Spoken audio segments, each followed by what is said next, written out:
자, 주의 말씀을 읽는 자와 듣는 자들과 지키는 자들에게 복이 있다고 했습니다. 우리 하나님 말씀을 함께 음성을 높여서 봉독합니다. 읽습니다. 시작. 예수께 여짜오되 오실 그이가 당신이오니이까 우리가 다른 일을 기다리오리이까. 아멘. 기도합니다. 주님, 오늘도 말씀하여 주옵소서. 예수님 이름으로 기도하옵나이다. 아멘. 할렐루야. 저는 오늘 본문 말씀을 가지고 헷갈리지 마세요, 이런 제목으로 함께 말씀을 나누려고 합니다. 오늘 이 본문은 세례 요한이 예수님께 제자들을 보내서 물어본 이야기예요. 오실 그이가 당신이오니이까 우리가 다른 일을 기다리오리이까. 이건 뭐냐? 나는 지금 헷갈립니다. 너무 헷갈리니까 이걸 좀 어떻게 해결해 주십시오. 그러자 주님께서 사랑하는 세례 요한아, 헷갈리지 마세요. 그래서 주님께서 답변을 주신 내용이 오늘 설교의 흐름입니다. 이 세례 요한이 어떤 분입니까? 우리는 사실 근접할 수 없는, 범접할 수 없는 엄청난 분입니다. 이분은 구약의 그 장장 수천 년간의 긴 세월에 대미를 장식하는 마지막 선지자로 알려진 위대한 분입니다. 그분이 탄생할 때는 천사의 지시가 있었고요, 또 그분의 삶은 엄청났어요. 이스라엘의 역사를 쭉 살펴보면 이스라엘은 이 솔로몬의 실책으로 그 아들 때에 와서 두동강이 나요. 다윗이 그 이스라엘을 통일 왕국으로 만들어요. 그 가나안이라는 그 지역은요, 큰 나라가 설 수 없는 산악 지역입니다. 적어도 제국을 형성하려면 우리 대한민국처럼 산이 많으면 안 돼요. 벌판도 많고 아주 이게 땅이 확 트여 있어야 큰 나라를 이룰 수 있어요. 이스라엘이나 우리 대한민국이나 산이 많아가지고 다 이렇게 토막토막 마을 고을마다 다 이렇게 따로따로 자치구역을 갖고 있어요. 이스라엘이 그런 정황이었습니다. 그러니까 그 각 지역에 우리식으로 얘기할게요, 유지들이 있죠. 호족들이 있잖아요. 예나 지금이나 비슷해요. 시골 가면 이장님이 최고 아닙니까? 그것처럼 이스라엘은 그런 땅이었어요. 그때 초대 왕인 사울이 왕이 됐지만 그거는 몇몇 그 부족들이 구성된 나라라고 할 수 없는 그런 조그만 형태였어요. 근데 이 다윗이 그 모든 그 이스라엘 전역을 통일을 시켜서 왕국을 만들어요. 그리고 하나님께서 복을 주셔서 그 나라가 크게 형통해서 주변의 근사한 나라들마다 조공을 바쳤어요. 이 다윗에게 하나님이 크게 복을 주십니다. 개천에서 용나냐 이렇게 물어보지만 성경은 개천에서 용난다, 이게 성경의 교훈입니다. 금수저 물고 태어나고 또 흙수저는 안 된다, 이건 세상 얘기고, 예수 믿는 사람들은요, 금수저를 물고 태어났든 흙수저를 물고 태어났든 건 아무 의미가 없어요. 주님을 섬겨서 주께서 복을 주시면, 야베스가 기도했거든요. 그 어머니가 굉장히 어려움 가운데 야베스를 낳았어요. 그 원어로 보면 어렵다라는 그 표현이 아주 우리식으로 하면 뭐가 찢어지도록 가난한 집에서 태어난 거예요.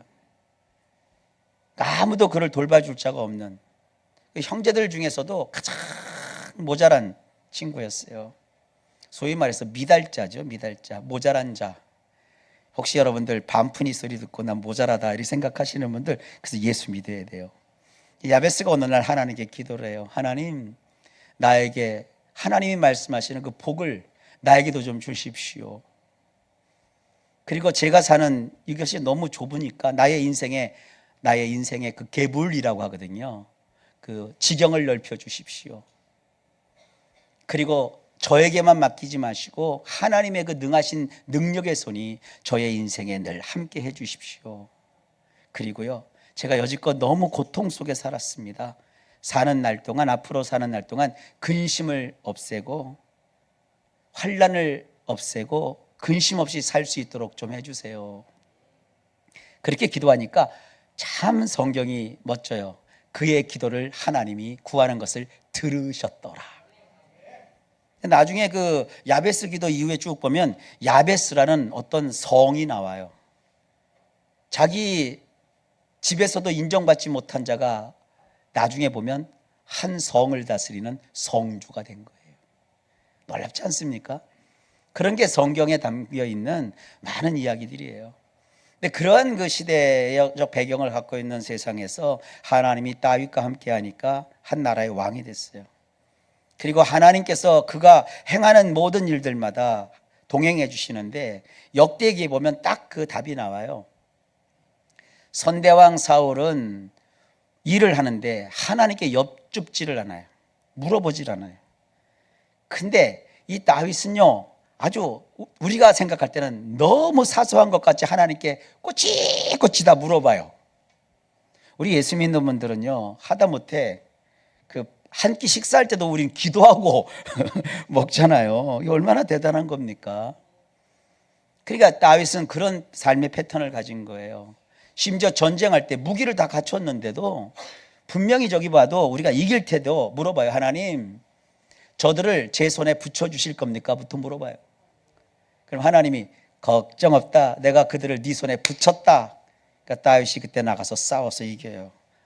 뭐 전사자가 한 명도 없는 건 아닙니다. 전쟁인데 전사자도 아군도 생기죠. 하지만 중요한 건 전쟁에서 이기는 거예요. 상대방 적군이 예를 들어 10만 명이고 다윗의 그 군사가 10,000명이어도 인간들이 볼 때는 1만 대 10만이지만 하나님은 천군이라는 군사를 가지고 계세요. 저는 여러분들이 하나님의 그 천군을 믿음 약한 분들에게 하나님이 보여주시면 좋겠어요. 이 자리에 여러분만 와 계신 거 아닙니다. 조금 이상한 소리 할게요.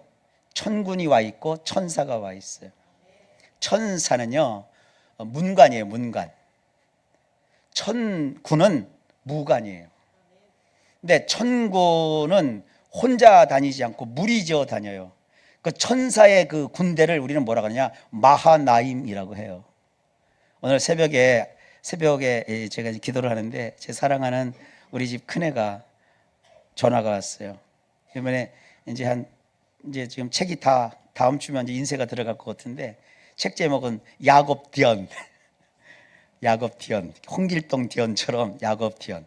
디언이라는 것은 야곱에 대한 모든 이야기예요. 근데 그걸 이제 마지막 탈고하면서 편집자가 다 해서 저자의 마지막 교정본을 받기 위해서 하는데 마하나임 얘기를 어떻게 새벽에 1시간 동안 했어요. 근데 그 내용이 이겁니다. 야곱이 이제 하란에서 나와서 혼자 가족들을 데리고 정말 이 못 사는 동네에 와갖고 자기가 터를 잡아야 되거든요. 가나안 땅에. 거기는 도적도 많고 어떻게 뭘 할 수 있는 게 아니고 야곱도 나이가 지금 무지무지 늙었어요. 100살이 이제 넘었는지, 아이가 엄청 나이 먹은 사람이 그 가족들 그냥 떼거지를 몰고 그냥 혼자 온 게 아니라 엄청난 재산을 가지고 그 깡패들이 우글우글 거리는 그런 곳에 이제 들어가는데 얼마나 겁시나요? 그리고 그 야곱을 따라온 와이프만 4명이요. 그 애기들이 12명이지만 거기 일꾼들까지 하면 어마어마한 인파들이요. 어쨌든요. 뭐 해봤자 한 70명이지만 어쨌든 엄청 많고 자손들만 해도. 그러나 종들도 있고 엄청나거든요. 근데 그 불모의 땅에 가려고 하니까 지금처럼 인터넷이 되는 것도 아니고 누가 인스타그램에다가 가나안 땅 뭐 사진을 올린 것도 아니고 얼마나 두려워요. 근데 하나님께서 그 모든 가족들이 보는 앞에서 마하나임 군대를 앞서 보내세요. 근데 거기 우리 성경에 보면 쳐다보았다라는 단어가 나와요. 그래서 이제 저희 아들하고 뭐 했냐면 야곱만 보았을까? 야곱과 모든 자녀들도 영적인 눈이 열려서 이 마하나임 군대를 보았을까? 둘이 이제 그걸 상상하면서 서로 얘기를 1시간이나 주고받았어요. 그래서 결론은 뭐냐면 다 봤을 것이다. 안 보면 야곱만 믿음 갖고 앞서 행하면 자 돌격 앞으로 그럼 자기만 뛰어가는 거예요. 가족들은 다 남아서 그래 어떻게 되나 보자 그럴 거 아닙니까? 여러분 가정도 마찬가지요. 자, 우리가 오늘 말씀도 있고 내가 믿음도 있고 기도에 대해서 우리 가족 모두 하나님을 믿자 돌격 앞으로 했는데 나 혼자 한번 뛰어가 봐요. 가족들은 저 아빠가 뭐하나 엄마가 뭐하나 그럴 거 아닙니까? 그런데 그 같이 왔던 가족들도 마하나임이라고 하는 이 천사의 군대를 봤어요. 제가 코멘트를 해줬죠. 천사가 나타났다는 것은 하나님이 함께 했다는 거다. 하나님이 인간 세상에 나타나는 것을 뭐라고 하냐면요, 신학 용어로 theophany라고 해요. theophany. 이 theophany라는 건 뭐냐면 하나님이 보이신다 이런 뜻이거든요. 우리 가끔 예배 시간에 찬양할 때 주여 이곳에 임하소서 막 찬양할 때 저는 두려워요. 주님 그 찬양대로 역사하지 마소서. 하나님이 임재할 때 그냥 오시질 않습니다. 데오파니가 되면 어떤 일이 벌어지냐, 첫째 나타나는 게 지진이에요. 요 지진 나면 어떡할 거요? 천둥이 쳐요. 그 천둥 소리가 보통 천둥 소리가 아니에요. 저는 태생이 저쪽 위쪽이잖아요. 전 대전에 와서 천둥 소리를 들어도 위쪽에서 들었던 천둥 소리 같은 천둥 소리를 들은 적이 없어. 그러니까 대전에서 사람들을 만나면 천둥 소리 무서운 줄을 몰라. 이 시골에서 천둥 소리 들으면은요 진짜 무서워요. 지축이 흔들리는 것 같이 꽉꽉꽉 이러면요 이불 속으로 다 기어 들어가야 돼요. 얼마나 무서운데요. 그런데 지축이 울릴 정도로 천둥 소리가 나니까 그걸 뇌성이라고도 하잖아요. 최초로 하나님의 음성을 그 소리를 들었던 이스라엘 백성들이요 시내산에서 무서워서 와들와들 떨었어요. 그래서 모세에게 뭐라고 하느냐, 직전에는 하나님이 직접 우리에게 나타나서 말씀하게 하소서 이랬던 사람들이 모세에게 우리는 마소서, 당신이 혼자 가서 하나님을 만나고 오소서, 당신이 하나님을 만나서 무슨 얘기를 들었든지 우리가 다 따르겠나이다. 그렇게 무서운 게 하나님이 임할 때 나타나는 천둥 소리예요. 그 다음에 자욱한 구름이 내려요.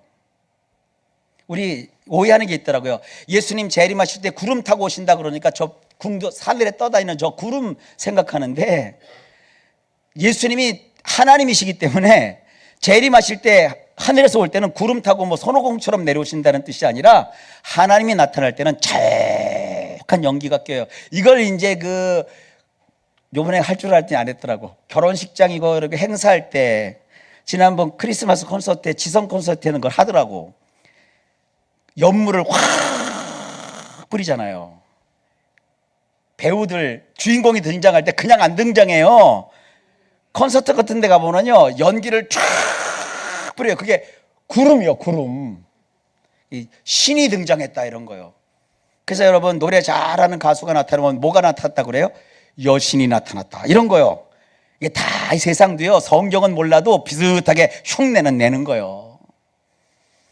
전설의 고향 같은 거 보세요. 뭐 이상한 거 신비한 거 나타나면 그냥 나타납니까? 짜자잔 내가 말이지 귀신인데 말이지 이러고 나타납니까?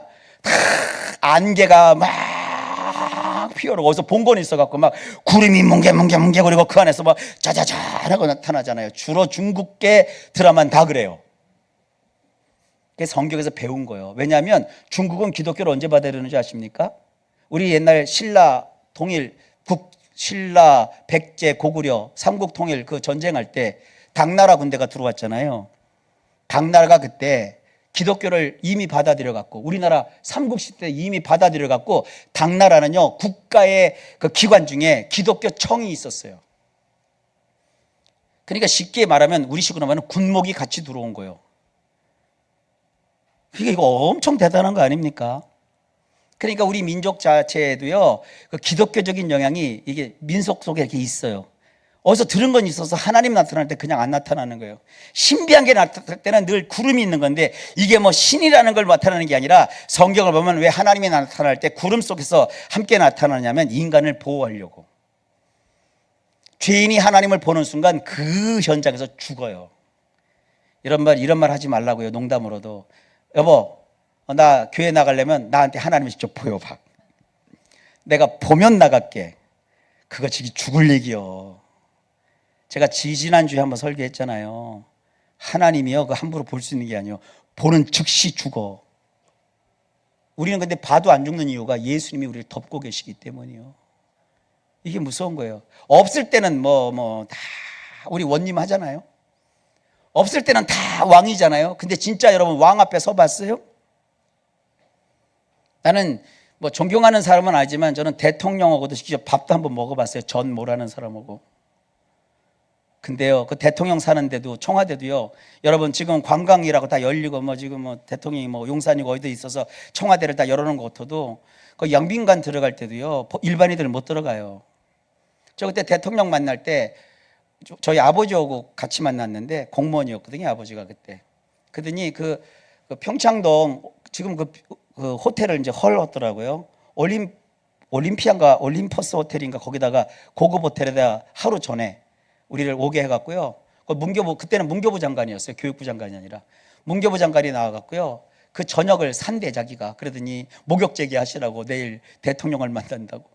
근데 대통령 경호실장이 또 나와갖고요. 경호실장 있잖아요, 그거. 총 같은 거 탁 차고갖고 이러고 서갖고는 저기요 내일 누구를 만날 때 여러분 품에다가 손 놓지 마시고 그럼 우리가 쏠 수 있습니다. 이러고 말이죠. 그리고 목욕제기 잘하고 때 잘 밀고 이러고 말이죠. 얼마나 웃긴지. 그때는 그걸 또 들고 앉아 있었네. 근데 다음날 딱 가서 그 영빈관에 들어가니까 벌써 우리를 모시러 온 차도 달라. 그냥 오는 게 아니라 막 그 서울 시내에서 사이드카 경찰들 막 20, 30대 와갖고 앞에서 버렁버렁 하더니 또또또또 나가고 막 그 광화문이 얼마나 꽉 막힙니까? 근데 이 사이드카가 딱 가니까 모든 차가 그 출근 시간인데 다 홍해가 갈리듯 문을 확 다 열어줘요.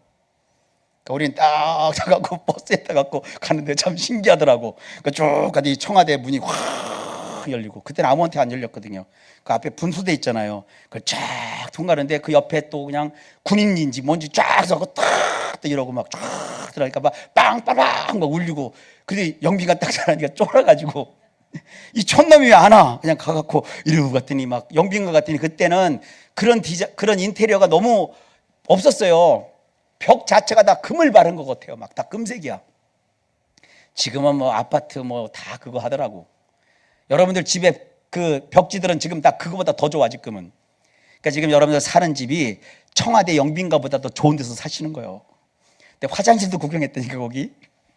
그 화장실이요 그때 되게 좋았는데 그 화장실보다 지금 고속도로 휴게소 화장실이 더 좋아. 그러니까 우리는 그 대통령이 사는 청와대보다 더 좋은 데서 사는 거예요. 그 아시라고요. 우리 성도님들 아파트 살면 여러분 아파트는 이 청와대보다 좋은 데 사는구나. 단 80년대 청와대보다 좋은 데구나 이렇게 생각하고 사시라고 감사하면서요. 요즘은 푸세식 사시는 분들 없지만 푸세식 사시는 건 정말 이건 꿈의 집에서 사시는 거예요. 어쨌든 그래요. 그거 딱 들어갔는데 막 대통령 우리 얼마나 무시했습니까? 폭력으로 쿠데타로 정권을 잡고 있다고 그러는데 딱 들어가니까 이거는 그건 하나도 생각 안 나고 그냥 내 앞에 대통령이요, 대통령. 그 대통령이 갖는 그 권세와 권위는요, 이거 보통 그 사람들이 찻집에서 선술집에서 소주 한잔 하고 커피 한잔 하면서 말하는 그 정치인들 씹는 얘기, 그 얘기를 할 수 있는 분위기가 아니요.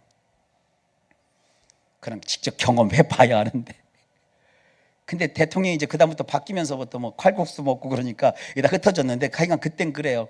그때 제가 먹는 메뉴는 중국 정식이었어요. 중화음식 정식인데 한 30가지인가 40가지가 나와서 계속 쫙 채워서 먹는 게 아니라 하나 먹을 때마다 이 각 잡힌 사람들이 이러고 들어와 갖고는 하나 하고 탁 하고 하나 둘 착 내리고 탁 돌아가고 가고 미치겠어요.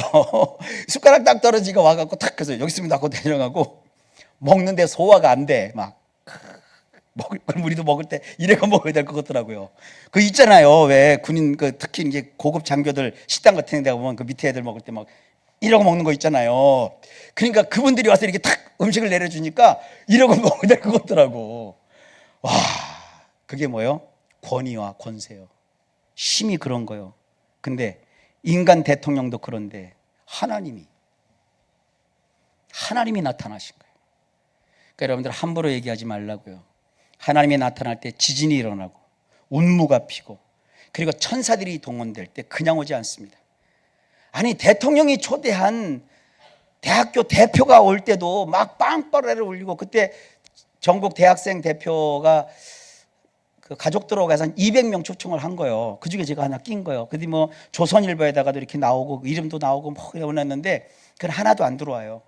그러니까 막 언론에서도 막 축하를 해주고 뭐 하고 그러는데 대통령 하나 만난다고 막 그래 신문에 날 일이에요. 그게 신문에 나고 막 사진도 찍어서 내고. 근데 사진 보니까 나는 알겠더라고, 나를. 근데 다른 사람은 현미경으로 봐도 안 보여. 그냥 이렇게 나오고 그냥 영문한간 이렇게 나오는데, 그런데도 개인적으로 영광이고 그래요. 어쨌든 그래요. 근데 하나님이 등장하실 때 천사들이 빵파레가 울려요. 그래서 여러분 예수님 오실 때 천사들의 호령과 꼭 나오죠. 나팔 소리 나더라. 옛날 우리 교회도 그 어느 장교 임관할 때 또 저쪽 그 성남 거기 또 갔었어요. 갔더니 그 소위 하나씩 달아주는데도 그냥 나는 왜 소위 달아줄 때 왜 총을 쏘는지 몰라. 그 죽이려고 쏘는 건지 어쨌든 따고도 따다다다다당 하고 공포를 또 쏘고, 그 다음에 군악대가 막 빵빠라빵 뚱뚱뚱뚱뚱뚱 하고 막 소리 울려요. 그 왜 저 짓을 하는지 난 이해를 못 하겠어요. 그냥 계급장 하나 달아주면 되잖아요. 근데 그 계급장 하나 달아주는데 막 연병이지 뭐 연병장이지, 그러니까 열병을 시키고 뭐 별걸 다 보여주고, 포도 쏘더라고. 포를 그냥 뻥뻥 공중에다 그 후에 그 비싼 포를 왜 쏠까. 그냥 총도 쏘고 포도 쏘고. 이제 이분들이 대한민국의 그 군인이라는 거예요.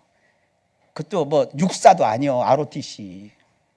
그거 하면서 하는데, 근데 딱 가족들의 얼굴 보니까 막 그 아버지도 엄마 아빠 같으니 아버지가 막 싱글벙글하고 막 으쓱으쓱하고 막 이러고 막 오면서 점심 잘 먹었어요. 기분 좋으니까 막 지갑이 막 열더라고. 그러니까 제가 그랬어요. 신앙생활도 기분 좋으면 지갑이 열리는구나. 그리고 나서 그냥 차를 그분이 또 직접 운전하고 오는데, 오면서 그냥 그 고속도로 오면서 계속 아기가 태어나서부터 나 다 알거든. 잘할 때도 다 알거든. 내가 그 사람보다 더 잘 알거든. 그 사람은 아기 키울 때 옆에 안 있고 목사는 늘 있었거든. 그 얘기를 근데 제가 다 하는 거예요. 이 아이는 정말 대단한 겁니다 하더니, 그것도 그래요. 자, 제가 지금 뭘 설명하는 거죠? 마하나임. 그러니까 두려움이 가득한 야곱 일가에게 천군 천사가 나타나서 마하나임으로 이렇게 나타나시는데, 그걸 보고 하나님은 어떤 메시지도 안 주셨어. 이 마하나임이 니네 앞서간다 이거예요. 일반인의 눈에 보이지 않는 그런 영적인 군대가 우리 앞서간다는 거예요. 여호와가 앞서 가신다는 거예요. 여호와가 우리 인생에 앞장서신다는 거예요. 그게 야곱에게만 있냐고요. 우리는 영적으로 이스라엘이라고 하잖아요. 야곱의 다른 이름이 이스라엘이거든요. 하나님의 사람들은요, 세상 살아갈 때 혼자라고 생각하지 마세요. 요한복음에 그런 얘기가 있어요. 믿음을 가진 사람은요, 남의 죄를 용서하래요. 여러분이 용서하지 않으면 그 사람 죄를 하나님도 용서하지 않으시겠대요. 사랑하는 성도 여러분, 저주하지 마세요. 용서하세요. 사랑하지 못해도 저주까지는 하지 마세요. 그리고 여러분에게 누가 죄를 지었거든, 우리 주기도문 하잖아요. 주기도문에 뭐라고 되어 있어요? 우리에게 죄 지은 자를 사하여 준 것 같이 우리의 죄를 용서하여 주옵소서. 되게 중요한 거예요. 하나님 보장을 했어요. 왜냐하면 여러분들은 교회 모일 때는 여러분이 대단한 분인 줄 몰라요. 그러나 아까 제가 얘기했죠, 청와대에 가는 이 시골뜨기 오창규처럼 제가 뭐 계획한 것 아무것도 없어요. 그 얘기 또 할까? 출판사에 이제 갔다고요. 그랬더니 그때는 하도 이게 데모하다가 도망치는 학생들이 어마어마하게 많았어요. 출판사에 이제 출근했는데 그 출판사가 을지로 2가에 있었어요. 5층에. 을지로 2가 가면 거기 건축자재 많이 팔고 그 왜 저기 그 있잖아요. 저는 이게 어디 딱 해갖고 우리 교회 무슨 뭐 세면대 바꾸자 뭐 이러잖아요. 그럼 저는 무조건 대림 그래요. 왜 그러냐면 출판사가 그 대림 그 독이 5층에 있었어요. 그러니까 맨날 출근할 때 퇴근할 때 대림 독이 직원들이 인사하고 하니까 제가 뭐 독이 그러면 맨날 대림 독이. 그래서 제가 대림하는 거예요. 대림이 좋아서 그런 건 아니고 그냥 독이 그러면 그런 거예요. 지나다니는 봉고 저 스타렉스라 안 하고 우리는 다 봉고 그러죠. 봉고가 뭔지 젊은이들 아무도 몰라. 그리고 봉고 세대를 지난 사람보다 베스타래, 베스타. 지금 스타렉스라는데 스타렉스 하면 또 못 알아들어요. 요즘 뭐라 그래요? 스타리아. 요즘 세대가 바뀌었는데 하여간 우리는 봉고 세대요. 봉고 세대. 우리는 다 봉고라고 그래요. 봉고가 아니라 봉고. 봉고 세대인데 그때 이제 대림 아키 거기 올라가서 출근을 딱 했는데 그때 입사를 12월 31일자로 해갖고 제가 출근을 그때는 1월 6일부터 일을 시작했어요. 연초에 1월 6일 날 첫 출근을 하고 한 보름 다녔나? 한 열흘 정도 다녔는데 갑자기 편집실로 총무부에서 총무부장이 직접 뛰어왔어. 그러더니 저는 이제 사장실에서 일을 했거든요. 책상을 줘갖고. 그때 이제 전수했죠. 전수님 왜요? 뭐 사고 쳤어요? 그래. 에? 학교 다닐 때 이거 하셨냐고요? 그래서 어딜 보세요. 제가 뭐 이거 하게 생겼나 그랬더니 아니요. 사람은 겉보기하고는 달라요. 그러더니 사색이 돼갖고 들어왔어요. 그러더니 조금 전에 전화가 왔대. 위에서 나를 찾는다고. 옛날에서 위에서 찾는다고 하면 어디서 온 거예요? 네, 중정 혹은 안기부, 그죠? 중정이죠. 위에 사람이 전화가 왔대. 딱 부르는데 거기 오찬규 씨 있습니까? 이렇게 물어보더래. 누구요? 그러니까 몇 년 몇 월 며칠생 오찬규 씨 있는 거 맞습니까? 우리가 신원조회 했더니 거기 있다고 나왔습니다. 이러더래요. 통화를 하고 싶습니다. 그러더래요. 그 왜 각 잡힌 목소리로 씁니까 했겠어요. 되게 그 씁니까 해도 그 군대 용어 있죠. 까가 얼마나 무서워. 군대 그 용어는 까 그러면 되게 막 소름 끼치는 까가 있잖아요. 그러더니 이거 분명히 사고 쳤는데 이 출판사 망했다 이놈 때문에 이제 찍히면 그렇잖아요. 출판사가 기독교 서적 내는 그때는 그 나침반사가 탑을 달렸던 출판사인데 그땐 직원이 한 3, 40명 됐어요. 무지무지 큰 출판사인데 이거 한 놈 잘못 입사시켜갖고 이거 난리 났다 아니요. 이거 문동권 학생을 여기다 이거 시켜놨으면 출판사가 색깔이 어떻게 되는 거예요? 빨간색이 되는 거예요. 그러니까 막 이 돈 관계하는 총무부장이 난리가 난 거죠. 이거 큰일 났다. 전도사 하나 잘못 썼다. 이거 우리 회사 망했다. 막 난리가 난 거예요. 속으로는. 그래서 울퉁불퉁하게 때워갖고는 이실 짓고 하라 이거. 나 그런 거 없는데요. 근데 어쨌든 좀 5분 뒤에 전화 오기로 했으니까 와서 전화를 받으래. 전화 가서 전화통이 있길래 하여튼 진짜 5분 뒤에 정확하게 왔어요. 하여간 국가 기관에 계신 분들은 시간 하나 잘 지켜. 정확하게 와서 딱 받았어요. 그랬더니 부장이 받더니 하더니 뭐 서설출판 나침반입니다. 그런데 예 있습니다. 대기합니다. 이렇게 또 그러더라고. 이 사람도 군대 갔다 와서 그런지 완전히 각이 씁니다. 이렇게 딱 바뀌더라고. 근데 저한테 이렇게 주더라고요. 그래서 저는 군대도 안 가고 몰랐잖아요. 그래서 딱 받았죠. 예, 좋은데요. 그랬더니 그쪽에서 말이 되게 상냥해요. 저기 오찬규 씨 맞으십니까? 그래. 근데요. 그랬더니 저기요 위에서 찾으십니다. 그래. 위요? 위가 누군데? 저기 각각해서 부르십니다. 이러는 거예요. 그러니까 대통령이 초청을 하는데 되게 요란을 떠는 거예요. 근데 가족 중에 부모 중에 다는 못 오고 한 분만 오시면 된대. 그래서 몇 날 몇 월 며칠 그 올림피아 그 호텔 거기까지 몇 시까지 오셔야 합니다. 왜요? 그랬더니 각각해서 같이 식사 좀 함께 하자고 그러십니다. 이러고 오래요. 그러면 그냥 사람을 보내든지 나한테 뭐 그때 그 문자도 없지 뭐 얘기하면 되잖아. 무슨 출판사에다가 연결을 해갖고 뭐 각 잡힌 얘기를 하고 뭐 있냐 없냐 신원조회 얘기가 나오고 어떻고 저떻고 막. 그래서 이게 권위사회라는 게 그래요. 조직사회라는 게 그래요. 어쨌든 그래서 이제 청와대를 한번 갔다 온 거예요.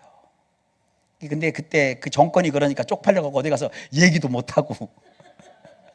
그런데 이 출판사 부장님, 출판사 직원, 출판사 사장님은 나오고 어디 갈 때마다 이 사람 청와대 갔다 온 사람이라고. 자기들이 더 소문을 내요. 그래서 아주 재미난 게 있었어요. 사람이 훌륭해서가 아니에요. 위에서 찍어서 윗사람이 움직이니까 아랫사람은 묻혀서 가는 거예요. 그다음부터 제가요 출판사에서 위상이 달라졌어요. 모든 직원이 나를 하늘처럼 받들진 않았어도 저거 대단한 친구다. 그래서 출판사 다닐 때 제 마음대로 다녔어요. 그냥 쓰레바짝 신고 다니고 출판사 가장 신참이 뭐 다 그랬어요. 그래도 뭐 아무도 안 건드려요. 그들이 이제 1년 되다 보니까 극동방송으로 오게 하고, 극동방송 갔더니 또 어하나에 차출이 돼갖고 미국 간다 해놨는데 갑자기 하늘에서 너 대전 가라 그래갖고 내려왔더니 우리 이 목사님이 딱 첫 소리가 뭔지 알아요? 내가 너 부르지도 않았는데 왜 왔니 이거예요. 그래서 제가 뭐라고 답변할게요? 하나님이 보내서 가라고 해서 왔습니다. 그리고 여기까지 지금까지 온 거예요. 여러분 인생 여러분 사는 거 아니에요. 우리 예수 믿는 분들은 인생 살 때 성공 실패 그 너무 따지지 말아요. 내 인생이 하나님의 수레바퀴에서, 하나님의 시간표에서 지금 돌아가고 있다는 거 이거 믿으시기를 바랍니다. 근데 이 세례 요한은 하나님의 시간표를 좀 이해를 못했어요. 이런 겁니다. 이 세례 요한은 예수님과 동시대에 살았지만 사람은 구약시대 사람이요. 근데 이 세례 요한이 예수님 시대에 와서 예수님을 위해서 일하게 될 것을 그 세례 요한보다 700년 앞서서 이사야라는 선지자가 예언을 했어요. 그러니까 세례 요한은 예수님과 같은 시대에 살지만 그 시대에서 예수님을 보는 게 아니라 700년 전의 관점에서 예수님을 본 거예요. 선지자라는 말 자체가 미리 내다본다 이런 뜻이거든요. 그걸 foreseer라고 해요. foreseer. 미리 내다본다. 이런 겁니다. 지금 얘기를 좀 예를 들어볼게요. 요 앞쪽에 우리 그 집사님이 계셔요. 이 집사님하고 그다음에 성 집사님이 계세요. 이 집사님과 성 집사님이 이제 예수님 시대야. 예를 들은 겁니다. 예수님이 태어나신 그 시대에 예수께서 초림하신 그 시대에 이제 사시는 분이에요. 근데 저 뒤에 우리 신중훈 장로님이 계시는데 저거는 미래에 우리 예수님이 재림하시는 시대예요. 근데 요한이 세례 요한이 여기서 보면 우리 두 분 집사님하고 신장로님하고 거리가 한 20m 차이가 있다고 보여요. 그리고 그 사이에 우리 사랑하는 도원이도 있고 쭉 집사님들도 다 계시고 이게 다 보여요. 빤히 보여요. 근데 700년 앞서서 저기 옥계초등학교 정문에서 세례 요한이 이렇게 해서 망원경을 갖고 딱 보니까 두 분 집사님하고 저 뒤에 계신 장로님 두 분만 딱 보이는 거, 세 분만. 그러니까 망원경으로 보니까 여기가 가까이서 보면 20m가 떨어져 있는데 멀리서 보니까 붙어 보이는 거예요. 예수님이 초림하셔서 그 십자가에서 피 흘려 죽으시잖아요. 부활하시고. 그걸 볼 때는 세례 요한이 뭐라고 하냐면 보라 하나님의 어린 양이로다 이렇게 얘기를 했어요. 그러면 구약의 그 세례 요한이 어떤 설명을 받았느냐? 내 뒤에 나보다 큰 자가 오실 건데 나는 너희에게 물로 세례를 주지만 내 뒤에 오시는 분은 불로 세례를 주실 거다. 그러니까 불이 성령으로 세례를 주실 거다. 그리고 그 내 뒤에 오시는 분은 손에 타작할 때 쓰는 타작용 키를 잡고 이렇게 타작을 하면서 알곡과 쭉쟁이를 골라가지고 알곡은 창고에 들이고 쭉정이는 불에 넣어서 불살라 버릴 것이다. 그 얘기를 하는 거예요. 자, 예수님이 오셨어요. 실제로 봤어요. 그리고 예수님을 향해서 사람들에게 보라 하나님의 어린 양이로다까지 얘기를 했어요. 그런데 이 요한이요, 이 하나님의 선지자들이 이 바른 말을 잘해. 그때 당시에 유대인들 사회에서도 최고로 우리나라의 뭐 세종임금 정도는 아니어도 영조임금 정도로 존중하는 헤롯 대왕이 있었어요. 헤롯 대왕 때는 그래도 잘했는데 이 헤롯이 죽고 헤롯 아들들이 나라를 나누어서 다스렸어요. 근데 그 헤롯 그 아들들 가운데 별로 신통치 않은 안티파스 같은 이런 아들들은 이게 왜 그러잖아요. 이게 다 그런 건 아니지만 왜 그 왕실 자녀들이 도덕적으로 좀 문제가 있잖아요. 근데 이 헤롯 이 아들놈도 왕은 왕인데 이게 영 몇 대 처먹었거든. 그러니까 세례 요한이 하나님의 그 시선에서 인생을 보는 사람인데 이거 왕 이거 못 대 처먹었거든요. 그래갖고 너 하는 짓이 왜 그 모양이냐? 아, 그러니까 이 왕이 또 힘 있는데 그 세례요한을 그냥 두겠어요? 저놈을 당장 하옥시켜라. 그래서 옥에 가둬버린 거예요. 나중에 죽이기도 해요, 그놈이. 그런데 옥에서 예수님의 행적을 듣는데 사람들이 많이 따르고 귀신도 쫓아내고 하는 일이 인간이 할 수 있는 일이 아니요. 이거는 하나님이 아니면 할 수 없는 일을 하고 있어요. 그런데 뭘 안 해요? 불로 사람들을 지지지를 않네. 불로 아무도 태워버리지를 않네. 로마에 뭐 혁명을 일으키지도 않네.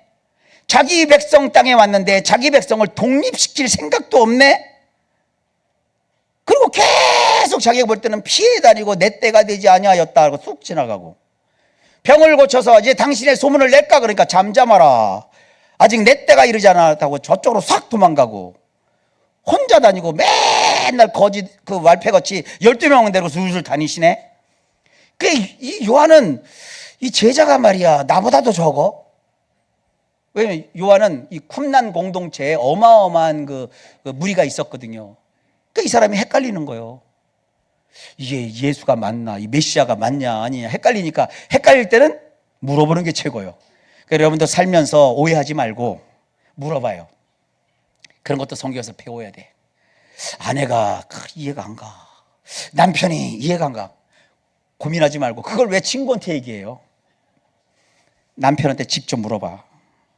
그러니까 남편 좋아하는 거 콜라 한 잔 사다 주면서 이실 죽고 해봐. 너 왜 요즘 그 모양이냐? 톡 까놓고 너하고 나하고 둘이 한번 얘기해보자. 이러고 얘기하라고요. 아시겠어요? 그렇게 얘기 안 해도 돼요? 네, 어쨌든 아내가 여보 왜 당신이 나를 보는 눈빛이 좀 달라, 무슨 문제 있는 거 아니야? 아내가 좋아하는 거 다이아몬드 하나 사다가 주면서 그거 물어봐요. 그럼 얘기한다고. 오늘 얘기 안 하면 내일 얘기라도 해요. 대화로 풀어야 돼. 그러니까 세례 요한이 자기는 옥에 있으니까 자기는 못 보내고 사람을 보내서 물어본 거예요. 그러니까 예수님께서 똑부러지게 헷갈리지 말아라.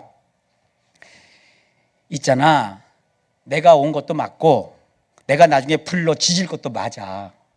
그런데 너를 말한 이사야서에 봐. 이사야 61장에 보면 이렇게 돼 있잖아. 주님이 알려주세요. 주의 여호와의 영이 내게 내리셨으니 이는 여호와께서 내게 기름으로 부으사 가난한 자에게 아름다운 소식을 전하게 하려 하심이라. 나를 보내사 마음이 상한 자를 고치며 포로된 자에게 자유를, 갇힌 자에게 노임을 선포하며 여호와의 은혜의 해와 우리 하나님의 보복의 날을 선포하며 모든 슬픈 자를 위로할 것이다. 내가 지금 이거 하고 있어. 그러니까 제자들에게 네가 본 것처럼 봐라, 앞 못 보던 자가 내가 기도하니까, 내가 만지니까 앞을 보잖아. 죽을 자가 살잖아. 네가 본 거 그대로 가서 요한에게 이야기해줘. 그러니까 요한이 깨달은 거예요. 아, 예수님의 초림과 예수님의 재림 사이에 이런 일이 벌어지는 거구나. 안심하고 죽었더라. 순교를 당해요. 근데 이거를 그냥 성경은 안 지나가.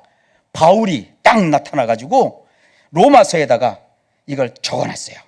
뭐라고 적어놨냐면 로마서 16장 25절로서 27절에 아주 어려운 말로 딱 이렇게 얘기를 해요. 이 초림과 재림 사이에 비어있는 공간에 이 긴 기간, 지금 한 2000년이 지났잖아요. 앞으로 1000년이 더 지날지 만년이 지날지 우리는 몰라요. 이건 하나님이 하시고 하나님이 계획하시고 하나님의 시간표대로 가는 거예요. 그러니까 우리는 오 주여 이 시간에 오시옵소서 이런 믿음을 가져야 되지만, 인간의 달력으로 계산하면서 2000년이니까 뭐 성경의 역사는 7000년이고 어쩌고 이딴 소리 하지 말라고요. 그러니까 그런 소리 들으니까 헷갈리는 거예요. 뭐 무슨 천진이 이런 데 가면 다 죄다 그딴 소리 해요. 인디안들은 하루가 우리가 생각하는 뭐 인디안 아니라 옛날 토속 족속들 그 고고학적인 그 책들을 쫙 읽어보잖아요. 고대 얘기들을요. 우리는 하루가 해가 한번 뜨고 달이 한번 뜨면 하루요, 그죠? 근데 어느 종족의 역사는 하루는 해가 7번 뜨고 달이 8번 내리면 그게 하루요. 그러니까 우리가 생각하는 하루 24시간이 시간 계산법은 우리식 계산이요. 그러니까 성경 공부를 해도 몇 년, 주전 몇 년, 주 몇 년 이렇게 우리 이제 로마력으로 연대를 따지는 게요, 이게 되게 웃기는 거예요.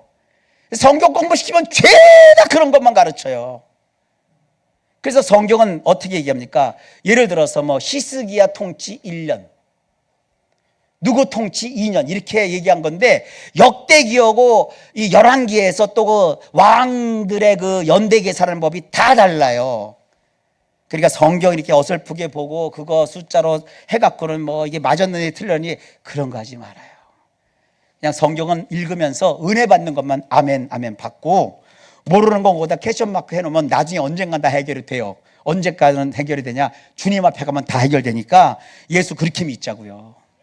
이거 배운다고 쫓아다녀봤자 발만 아프고 돈만 아파요. 돈이 아프지 않지, 발이 아프지. 그 헷갈리게 하지 말라고요. 그런데 바울이 그래요. 이 시대는 무슨 시대냐? 영세전부터 감추었다가 이제 나타난 바 된 그런 때인데, 우리 성경에는 신비의 계시라고 번역을 해놨는데, 이게 원래 원문으로 보면 감추었던 비밀이라고 되어 있어요. 근데 구약 성경에서는 예수님의 초림과 예수님의 재림만 나오지, 초림과 재림 사이에 무슨 일이 벌어지는지는 구약에선 안 보여요. 알 수가 없어요. 헷갈려요. 그런데 바울이 얘기하잖아요. 보라, 지금은 은혜 받을 만한 때요, 구원의 날이로다. 지금은 이 이단들이 그럽니다. 사이비들이 종말론 갖고 무슨 얘기하는 줄 압니까? 봐라, 왕이신 예수님이 키를 잡고 타작마당에서 타작해가지고 알곡은 모아서 곡간에 드리고 쭉정이는 모아서 불 속에 집어넣는다고 했다. 알곡이냐 쭉정이냐 뭐 있던 소리 하고 있다고요. 지금 시대는 그게 아니요. 지금 주님께서 이 세상에 천에 하나 만에 하나 하나님의 자녀로 우리를 다 부르시는 거예요. 여기 예수 믿는 여러분들이 그야말로 다 하나님이 줄이신 알곡들이요, 너는 내 것이라 말씀하세요. 우린 부족하고 연약하고 도덕적으로 완전하지 않지만 주의, 그래서 은혜 받을 만한 때요, 은혜를 주시는 거예요. 그러니까 여기 우리 두 분 집사님과 장로님 사이에 있는 우리들은요, 지금은 심판의 때가 아니에요. 근데 교회도 지난주에도 그 이런 편지가 와가지고 제가 읽어보고 찢어버렸어. 거기 뭐라고 되어 있냐면 이렇게 되어 있어요. 성경은 잘 인용해, 이런 분들이. 한번 판단을 해보세요. 너희는 애곡할지어다. 여호와의 날이 가까웠으니 전능자에게서 멸망이 임할 것이미로다. 교야 들어라. 그러므로 모든 손이 피곤하며 각 사람의 마음이 녹을 것이라. 그들이 놀라며 괴로움과 슬픔에 잠겨서 임산한 여자같이 고통하며 서로 보고 놀라며 얼굴은 불꽃 같으리로다. 여호와의 날 곧 잔혹히 분냄과 맹렬히 노하는 날이 임하여 땅을 황무케 하며 그 중에서 죄인을 멸하시리니 하늘의 별들과 별딸기가 그 빛을 내지 아니하며 해가 돋아도 어두우며 달이 그 빛을 비추지 아니할 것이로다. 이런 것만 좋아해. 이런 것만 인용을 하고 이런 것만 읽어주면 이런 것만 받아서 아멘 그래요. 여러분, 이게 지금 시대가 맞아요? 여기 어디 무슨 구원이 있고 여기 얻은 은혜가 있어요? 이건 멸망의 날, 주님이 불로 심판하는 최후의 심판 때, 그래서 여호와의 날이라고 특정한 거예요. 지금 여호와의 날이 아니에요. 지금은 온 천하에 다니면서 만민에게 복음을 전해야 되는, 구원을 선포하고 은혜를 받고 살아야 되는 은혜의 때예요. 성경에 이렇게 돼 있어요. 마태복음 24장에 보면 종말론 얘기가 잘 나와요. 막 지진이 일어나고 저체의 기근이 일어나고 막 사랑이 식어지고, 성경에 이렇게 나와요. 불법이 성함으로 많은 사람의 사랑이 식어지리라. 그러나 끝까지 견디는 자는 구원을 얻으리라. 이 천국 복음이 모든 민족에게 증언되기 위하여 온 세상에 전파되리니 그제야 끝이 오리라. 이거 딱 주면 다 헷갈려요. 어떡하라는 얘기요? 사랑이 식어지니까 어떡하라는 얘기요? 그게 아니요. 시대 현상이 이렇다 이거예요. 끝까지 견디라는 것은, 그래야 구원을 받는다는 것은 구원받았다 떨어지고 구원받았다 떨어지는 게 아니라, 이 마지막 시대를 살 때는 너에게 필요한 것이 이렇게 견디는 인내심을 가지고 견디면서 뭘 해야 되냐? 천국 복음이 모든 민족에게 증언되기 위해 온 세상에 전파된다. 우리가 신경 써야 될 것은 구원을 떨어질까 안 떨어질까 그거 염려하는 거 말고, 이미 구원은 하나님이 시켜주셨으니까 천국 복음을 어떻게 잘 전할 수 있을까? 이거 헷갈리지 마시라고요. 더 헷갈리지 않도록 얘기해 줄게요. 마태복음 24장 44절 46절에 이러므로 너희도 준비하고 있으라. 생각하지 않은 때에 인자가 오리라. 충성되고 지혜 있는 종이 되어 주인에게 그 집 사람들을 맡아 때를 따라 양식을 나눠줄 자가 누구냐. 주인이 올 때 그 종이 이렇게 하는 것을 보면 그 종이 복이 있으리로다. 우리의 주인이신 예수님이 그분의 종인 우리가 이렇게 하는 것, 어떻게 하는 것? 충성되고 지혜 있는 종이 되어 그 집사람을 맡아. 그 집이 어디예요? 기독교 교인의 가정, 신앙 공동체, 바로 교회입니다. 여러분, 교회가 여러분의 가정이에요. 그래서 우리는 새 신자가 오면 새 식구가 왔다고 그러고, 남성을 형제라고 부르고 여성을 자매라고 부르는 거예요. 근데 뭐라고 합니까? 그 집사람들을 맡아야 된대요.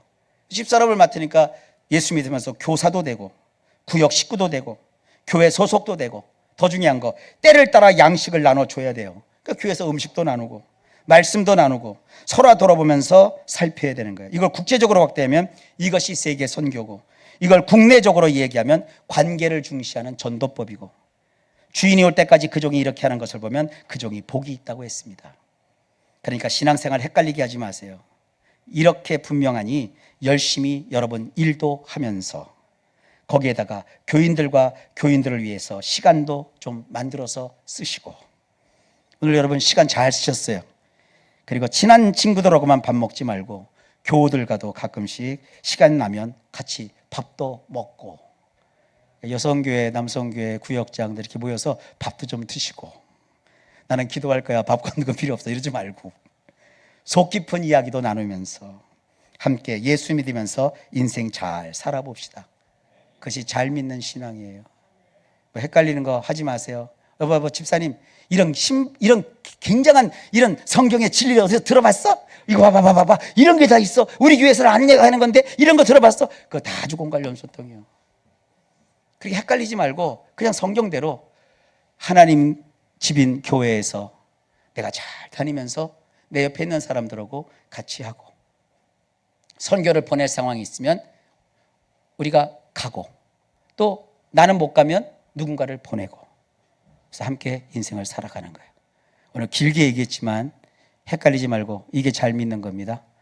예수 잘 믿읍시다. 여러분 가정 행복하게 사시고 일상에서 최선을 다하세요. 주님이 오십니다.